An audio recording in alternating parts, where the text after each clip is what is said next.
Good morning, friends. We are live.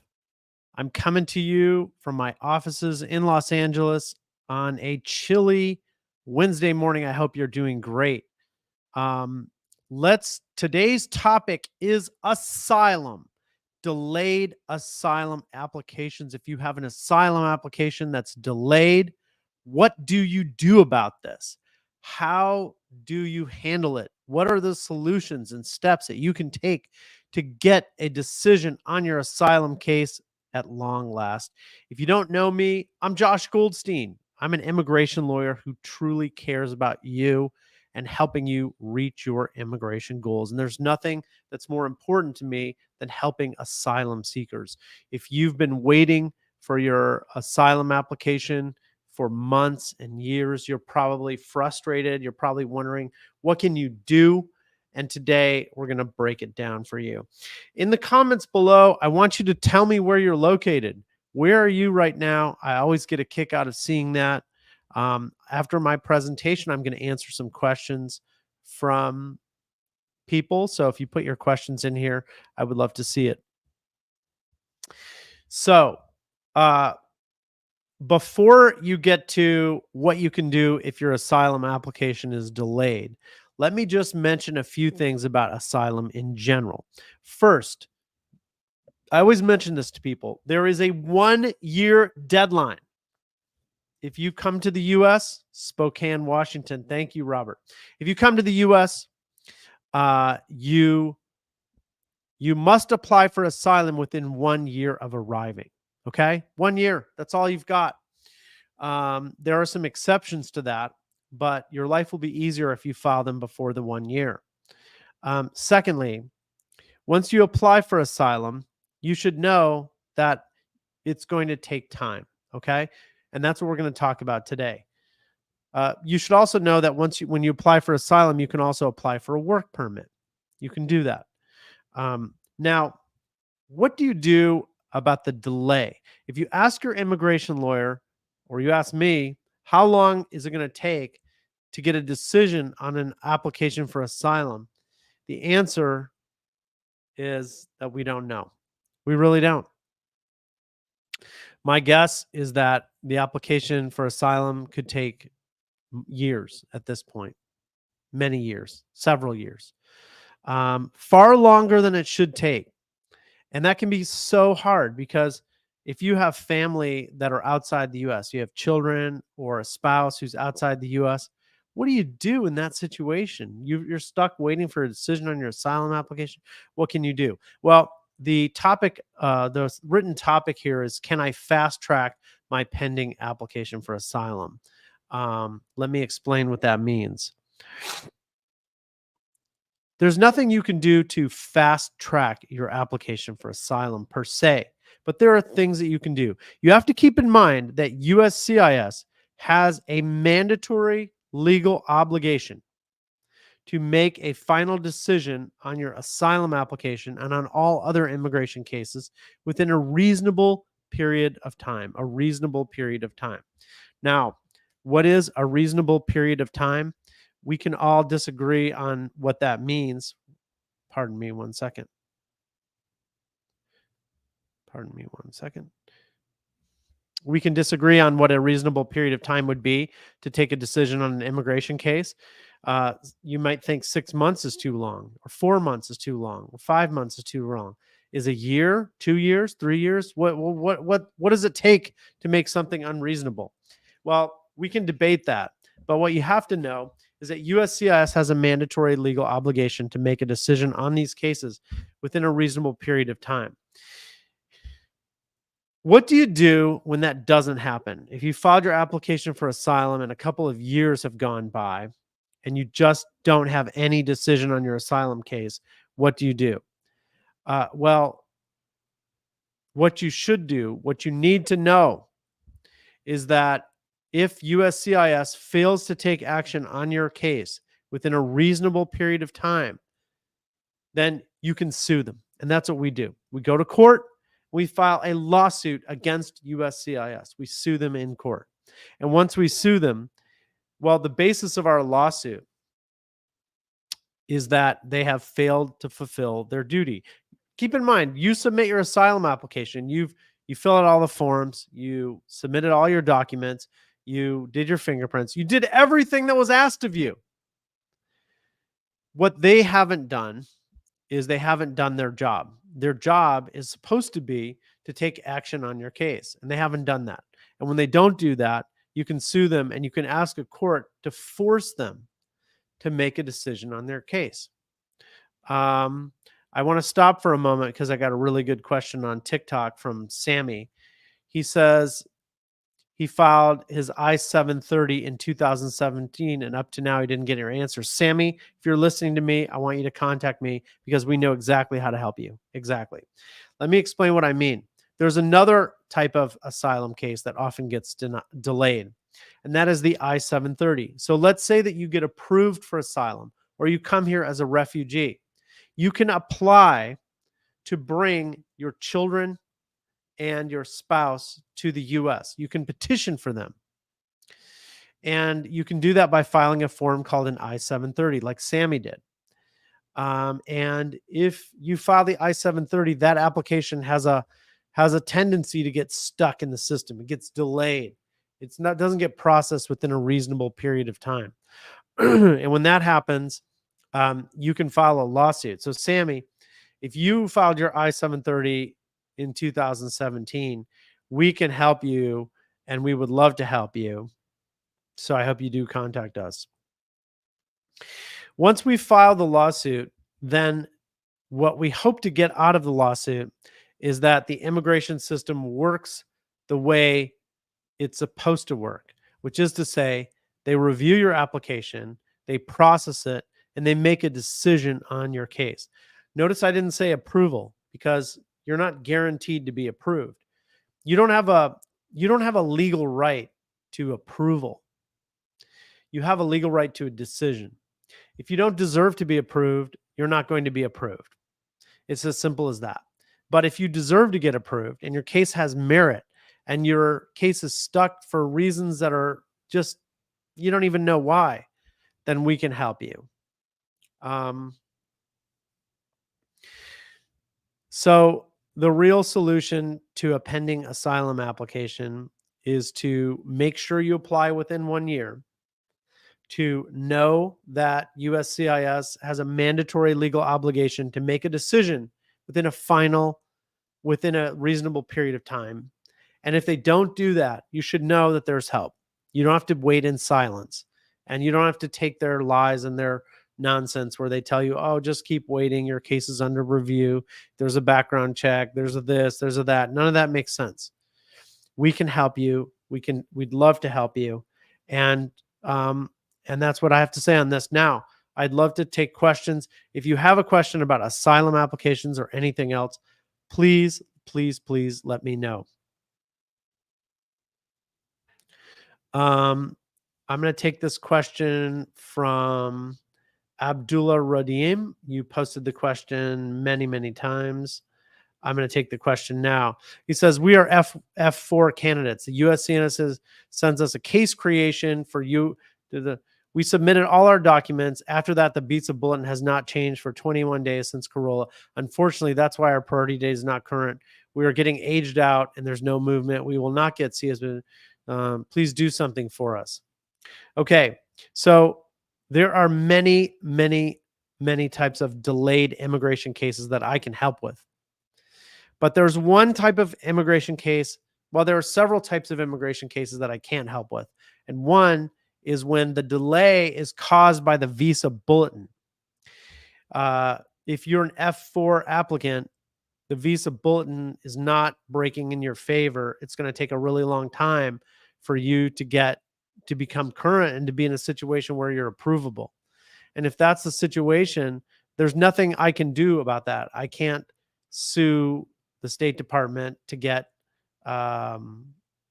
it approved quicker. It just doesn't work that way. All right. I'm going to take some more questions. What are your questions? I guess, how long does it take to get an interview in Liberia? We have tons of Liberian clients at our firm. And the answer is that it's hard to get interviews within a reasonable period of time. I can't say exactly how long it is. We have tons of cases in Canada. We have someone saying that they filed a DS 5535 in December in Montreal. What are our options? I would say wait 6 months, wait 5 months after you file the DS 5535. And if you don't have a decision within 5 months, then you should contact us and we'll help you out. JC Ramirez on Facebook has a question. What if my daughter follows to join and the problem is almost 7 years? She's not been with us since 2016. Now she wants to go. She's 16. What should I do? The only document missing is the passport. I think you're going to need a lawyer, my friend, and you should reach out to us and we can try to help you out. Dorina, does it make sense to ask to include me in the short list? I don't know what here it is. Our case was confirmed in 2017. Still no interview scheduled.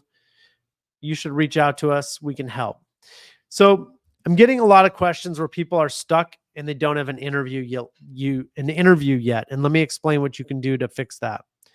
So remember how I said for an asylum application, USCIS has an obligation to make a decision within a reasonable period of time. And when they don't do that, you can take action. Well, that includes the interview. So if you go to the interview and they don't make a decision, then after a reasonable period of time, you can take action and you can sue them and you can force them to make a decision. Well, what if they don't schedule your interview and 6 years go by? Well, again, that's something that you can do. You can take action and you can sue to get this. Talk about administrative processing, please. Well, what would you like me to talk about? What questions do you have about administrative processing? I call administrative processing the lack of processing. It's not a separate process, it's the lack of a process. It's not a decision, it's the lack of a decision.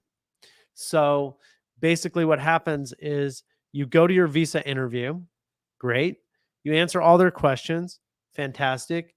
You provide all the documents that they ask for, great.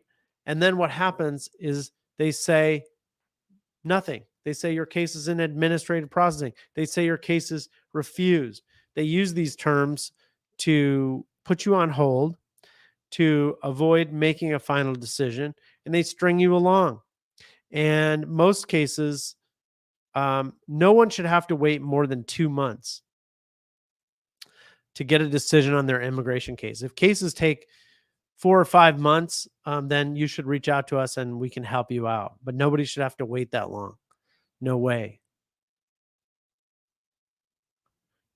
No way.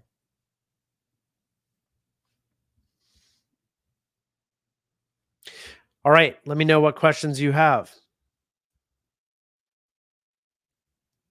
Let me know. I will take any question and I will try to answer it.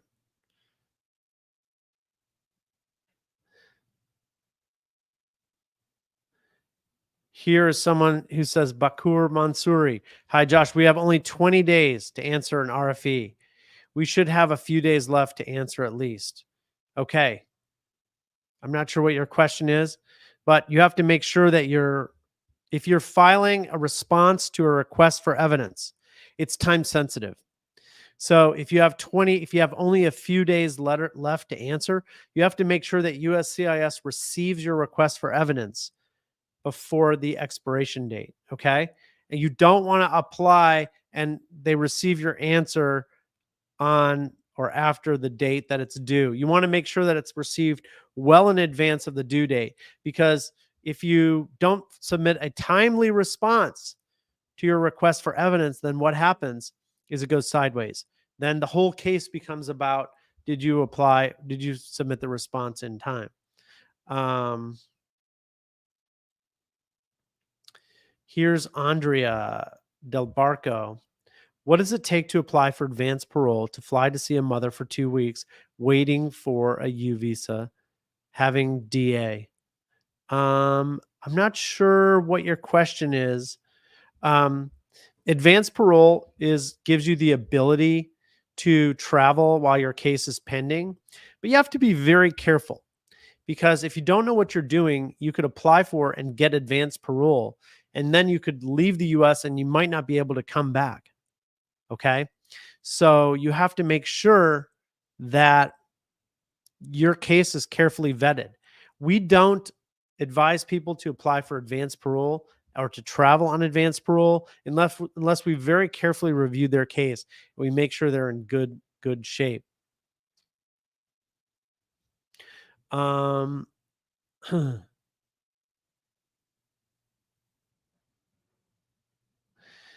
uh, Daredevil Clan. I like that name. Here's a question. It says, Josh, yesterday I made a Facebook post in your group.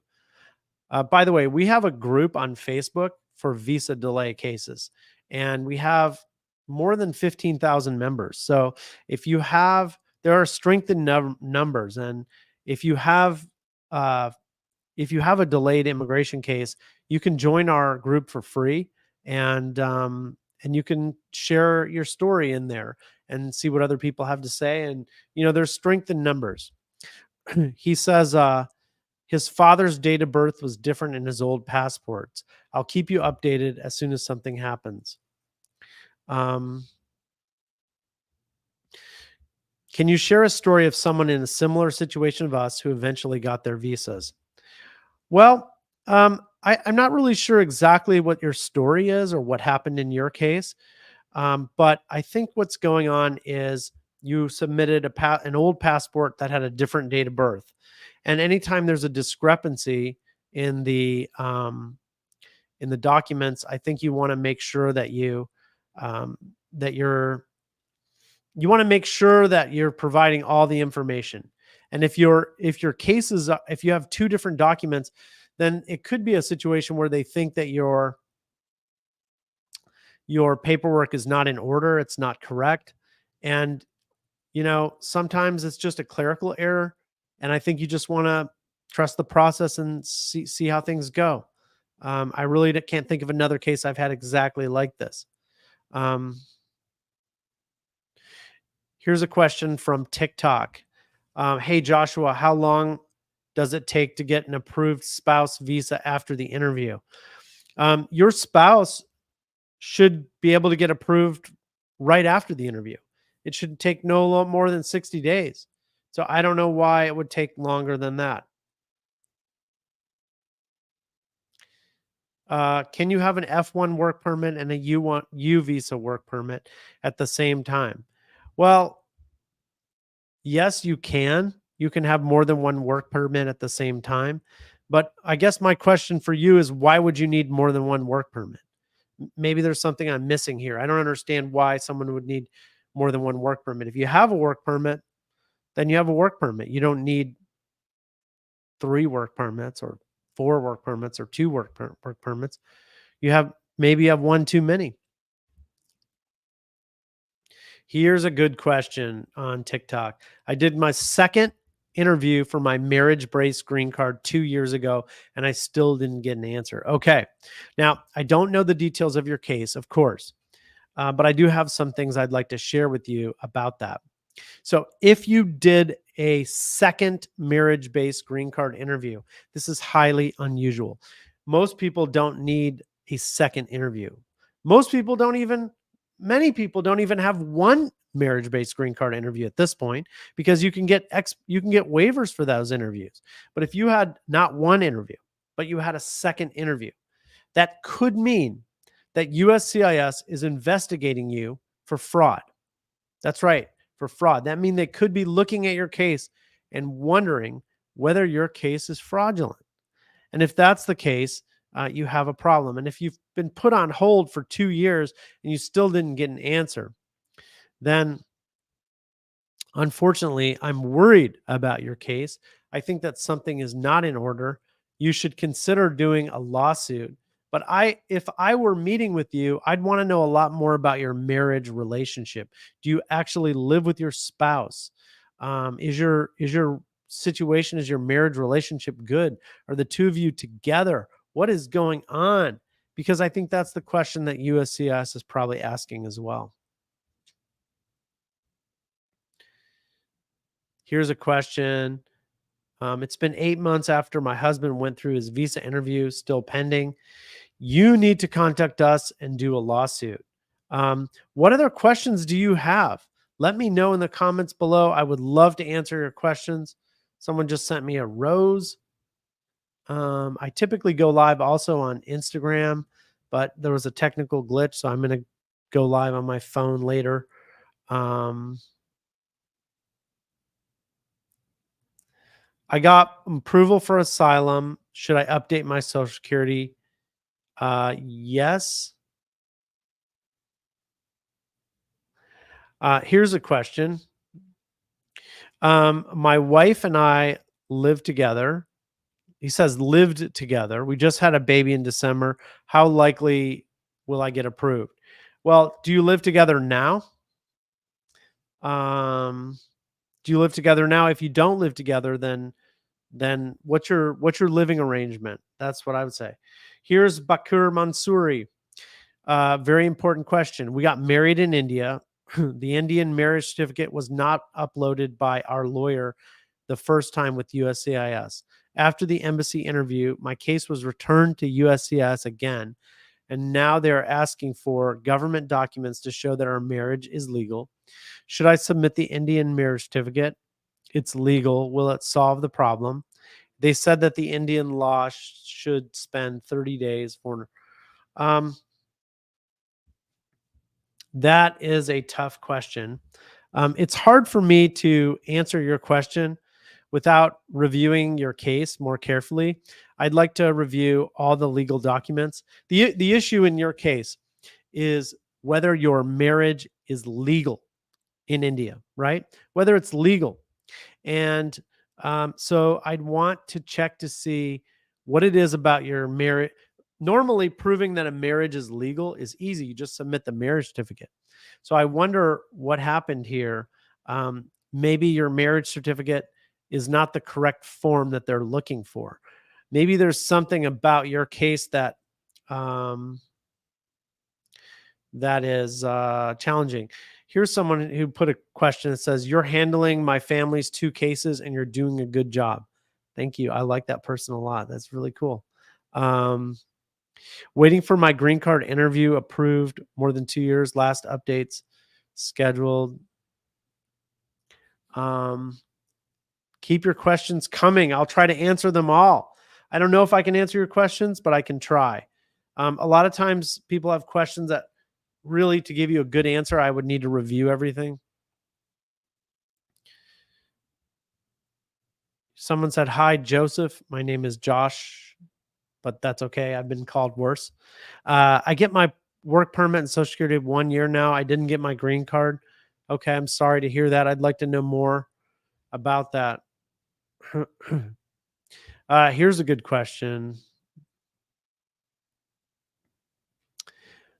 My 3-year green card is going to complete in March. What do I need to do for citizenship? Okay, so to apply for citizenship, for naturalization, you have to be a permanent resident for 5 years. Exactly 4 years, 9 months, and 1 day. And if you look on your green card, it'll say permanent resident since. Add 4 years, 9 months, and 1 day to that date. That's the date that you can first apply for naturalization. The question that I have that you're asking is, can you apply after 3 months? After 3 years? And the answer is yes, if you meet certain conditions. First, you have to continuously live with your US citizen spouse. Okay. And if you've done that the entire time that you've had a green card, then you can apply for naturalization 2 years, 9 months, and 1 day from the date that you got your green card. But in order to do that, your marriage becomes an eligibility factor. So they're going to take a close look at your relationship. They're going to look to see whether you live together. And, if there's any question about the viability of your marriage relationship, or if there's anything, if there's any friction in your marriage, any problems, I would say skip it and just wait the 5 years.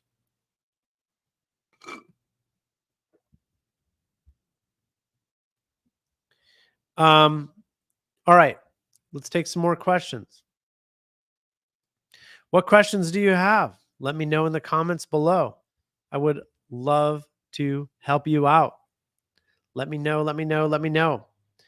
Um, should we talk about the filing fees? April 1st, the filing fees are going up. April 1st. April 1st. The filing fees are going up. Some of the fees are going up modestly, and some of them are going up a lot.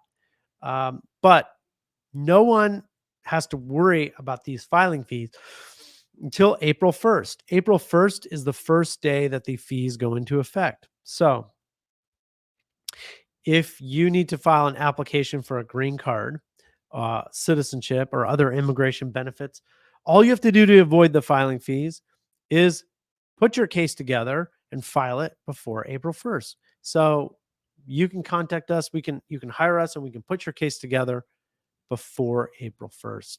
Why not? Now you have the time. Don't wait. Don't wait.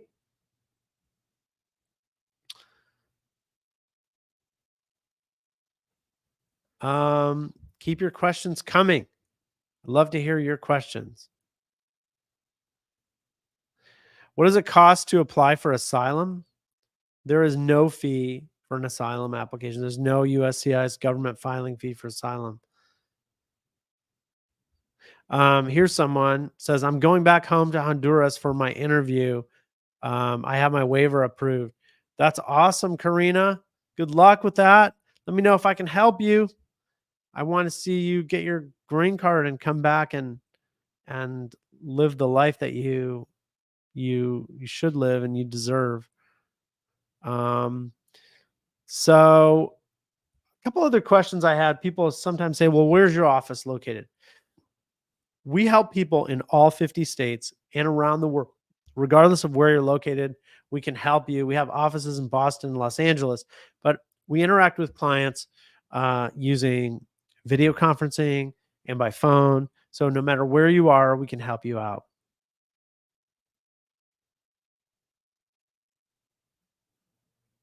Looking for more questions. I'm currently waiting for my waiver. What happens if what happens is the police put in jail. I don't know what this question is. Um how long here's a question. How long from Armando Auto Detail LLC, aka Rocky. He says here, how long does it take for an I-130 to get approved for sister to sister? So if you're applying for your sibling, it takes a very long time. I call this the retirement visa because it's going to take so long that you're going to be retiring in the US. That's effectively how long it's going to take. That's not an answer to the question, but I would say it's going to take 10 years, 15 years, a very uncertain period of time. And if you're from China, India, Mexico, or the Philippines, it's going to take even longer. What do you need to know about sibling petitions though is that you should go ahead and file the case. You should file the case because if you look at the lengthy processing time and then you decide, "Ah, forget it, that's going to take too long," then time will pass and you're not going to end up anywhere. All right. Here's a question from Abdul Rahim. I'm the beneficiary in an F4 case. We waited 18 years for a visa interview and now are in administrative processing as a clerical error on some old documents. How long should we wait for administrative processing to end? Well, if your case is in administrative processing and you're stuck and you want an urgent answer to your case, we can help you with a mandamus lawsuit. So you should contact our office. But you should know that we are going to first look to make sure that your priority date is current. That's the number one thing that we're going to do. And if your case is not current, then we're not going to be able to help you out, unfortunately.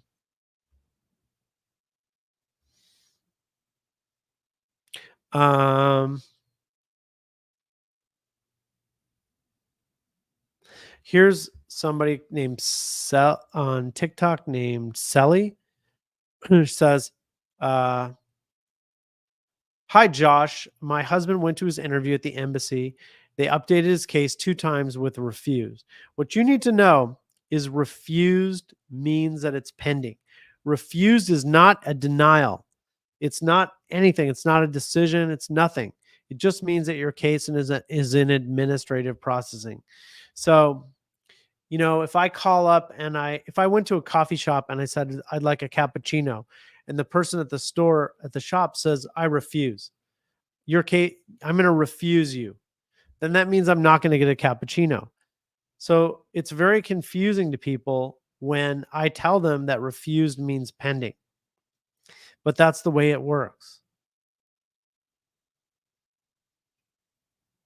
Um,